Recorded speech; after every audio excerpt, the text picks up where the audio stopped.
Hi friends, welcome to our channel. ఈ వీడియోలో DSC అభ్యర్థులకు ఉపయోగపడేలా కొన్ని ముఖ్యమైన బిట్స్ని పోస్ట్ చేయడం జరిగింది.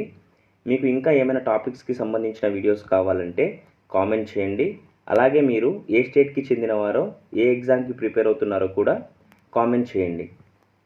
క్రింది వానిలో భూపరివేష్టిత రాష్ట్రం కానిదేది?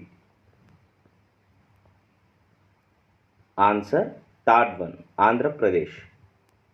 భారతదేశంలో భూపరివేష్టిత రాష్ట్రాల సంఖ్య 5.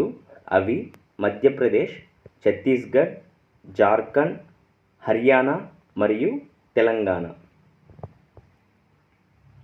సింధు నాగరికతలో నదీ పరివాహక ప్రాంతంలో లేని ఏకైక నగరం ఏది? Answer fourth one, Dholavira. Harappa నగరం రావి నది పరివాహక ప్రాంతంలో కలదు. మొహంజదారో నగరం సింధు నది పరివాహక ప్రాంతంలో కలదు. అలాగే లోతాల్ నగరం బొగావో నది పరివాహక ప్రాంతంలో కలదు.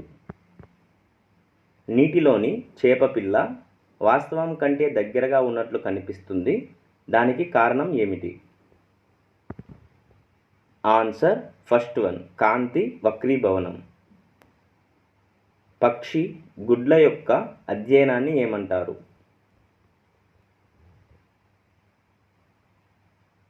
ఆన్సర్ సెకండ్ వన్, ఊవాలజీ అంటారు.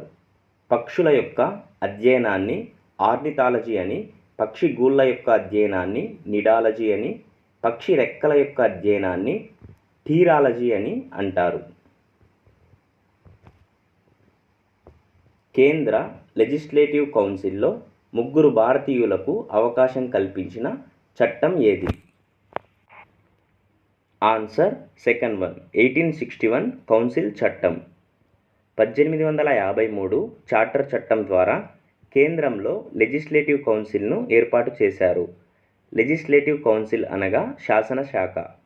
1861 కౌన్సిల్ చట్టం ద్వారా కేంద్ర లెజిస్లేటివ్ కౌన్సిల్లో 3 భారతీయులకు అవకాశం కల్పించారు. వారి పేర్లు నరేంద్ర సింగ్, నారాయణ్ సింగ్ మరియు సర్ దినకర్ రావు.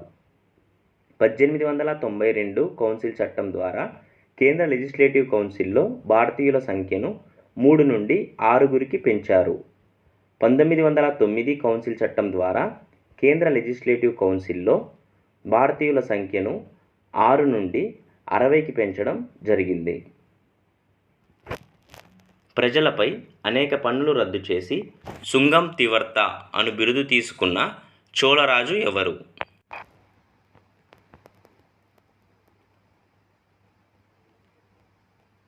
Answer third one, Kulottunga 1. Quinine అను ఆల్కలాయిడ్ చెట్టు యొక్క ఏ భాగం నుండి లభిస్తుంది? ఆన్సర్ ఫస్ట్ వన్, బెరడు. చెట్టు యొక్క గింజల నుండి లభించున్నది కెఫిన్. చెట్టు యొక్క పత్రాల నుండి లభించున్నది నికోటిన్. చెట్టు యొక్క వేర్ల నుండి లభించున్నది రిసర్పిన్, విన్ క్రిస్టిన్ మరియు విన్ బ్లాస్టిన్. బంగ్లాదేశ్ ప్రధానమంత్రిగా షేక్ హసీనా వరుసగా ఎన్నవసారి 2024 జనవరి 11న బాధ్యతలను చేపట్టారు? వరుసగా. ఆన్సర్ ఫోర్త్ వన్, 4వసారి. సివి రామన్కు నోబెల్ బహుమతి ఎప్పుడు లభించింది?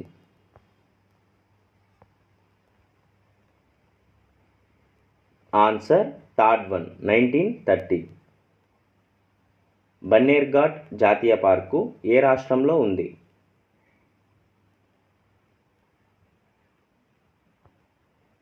Answer first one, Karnataka. కన్నేర్ఘాట్ జాతీయ పార్కు ఛత్తీస్గఢ్లో కలదు. Rajiv Gandhi tiger valley project ఆంధ్రప్రదేశ్లో కలదు. ఆమ్రాబాద్ టైగర్ రిజర్వ్ తెలంగాణలో కలదు. ఎవరి ఆహ్వానం మేరకు గాంధీ చంపారన్ సత్యాగ్రహానికి నాయకత్వం వహించాడు? Answer second one, Raj Kumar Shukla. Champaran సత్యాగ్రహం 1917వ సంవత్సరంలో జరిగింది. చంపారన్ సత్యాగ్రహం నీలిమందుకు వ్యతిరేకంగా బీహార్లో జరిగింది. గాంధీజీ భారత్లో నాయకత్వం వహించిన తొలి ఉద్యమం ఏది అంటే చంపారన్. సిఫిలిస్ అను లైంగిక అంటువ్యాధికి ప్రధాన కారణమైన జీవి పేరు ఏది? Answer 4th one bacteria. స్వచ్ఛమైన నీటిలో pH విలువ ఎంత?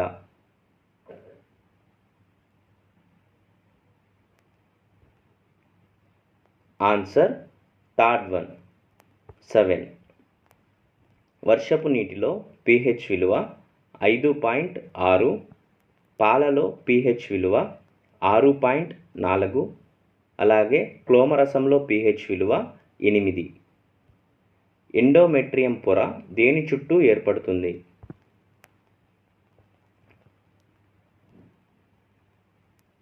ఆన్సర్ 1st వన్ గర్భసంచి. సూర్యుని కాంతి భూమిని చేరడానికి పట్టు సమయం ఎంత? Answer 2nd one 8.2 minutes. అలాగే చంద్రుని కాంతి భూమిని చేరడానికి పట్టు సమయం 1.26 సెకండ్స్. శివాజీ అష్టప్రధానులలో అమాత్య అనగా? ఆన్సర్ 2nd వన్ ఆర్థిక మంత్రి. శివాజీ అష్టప్రధానులలో పీష్వా అనగా ప్రధానమంత్రి, సుమంత్ అనగా విదేశాంగ మంత్రి, అలాగే సరై నౌబత్ అనగా సేనాపతి. ఇటీవల జరిగిన 6వ ఖేలో ఇండియా యూత్ గేమ్స్లో ఏ రాష్ట్రం అత్యధిక పతకాలు సాధించింది?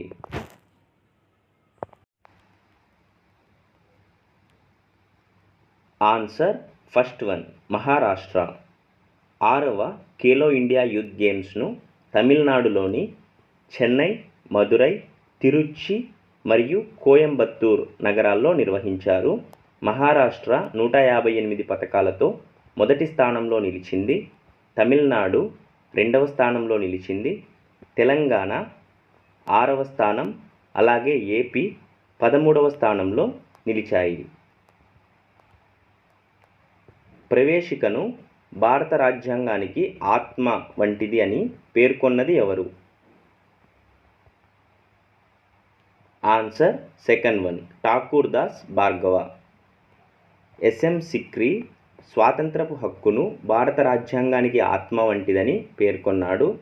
అలాగే బిఆర్ అంబేద్కర్ రాజ్యాంగ పరిహారపు హక్కును భారత రాజ్యాంగానికి ఆత్మ వంటిదని పేర్కొన్నాడు. జబ్బున పడిన ప్రణాళిక అని ఏ ప్రణాళికను పేర్కొన్నారు? ఆన్సర్ 3rd వన్ 3వ పంచవర్ష ప్రణాళిక. పప్పు ధాన్యాలను అత్యధికంగా పండించే దేశం ఏది?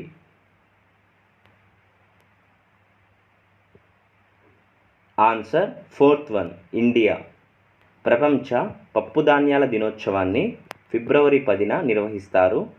2024 ప్రపంచ పప్పు ధాన్యాల దినోత్సవం యొక్క థీమ్ ఏమిటి అంటే pulses నౌరిషింగ్ soils and people.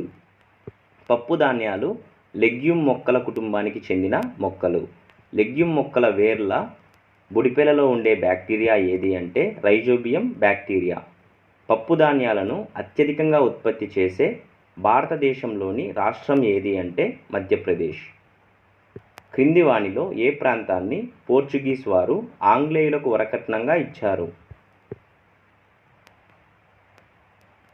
Answer 3rd one Bombay. రాష్ట్రపతి ఏ అధికరణను అనుసరించి ఆర్డినెన్సులు జారీ చేస్తారు? Answer 3rd one article 123. అంతర్రాష్ట్ర కౌన్సిల్ గూర్చి తెలిపే అధికరణ ఆర్టికల్ 263. కేంద్ర ఫైనాన్స్ కమిషన్ గూర్చి తెలిపే అధికరణ ఆర్టికల్ 280. గవర్నర్ ఆర్డినెన్స్ గూర్చి తెలిపే అధికరణ ఆర్టికల్ 213. క్రింది వానిలో దేనిని కణం యొక్క పవర్ హౌస్ అని పిలుస్తారు? Answer 3rd one mitochondria. భారతదేశంలో మొట్టమొదటి హ్యూమన్ డిఎన్ఏ బ్యాంక్ ఇటీవల ఎక్కడ ప్రారంభించారు? Answer fourth one, Banaras Hindu university. Banaras Hindu university ఏర్పాటు చేయబడిన సంవత్సరం 1916. బెనారస్ హిందూ యూనివర్సిటీ మొదటి వైస్ ఛాన్సలర్ ఎవరు అంటే మదన్ మోహన్ మాలవ్య.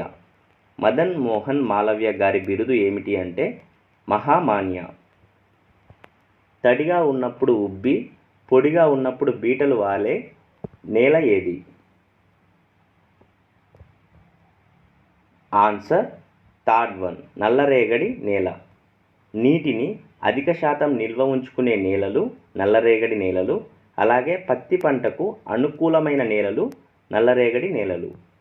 ఫ్రెండ్స్, మీకు ఈ వీడియో నచ్చినట్లయితే లైక్ చేయండి, అలాగే సబ్స్క్రైబ్ చేయండి.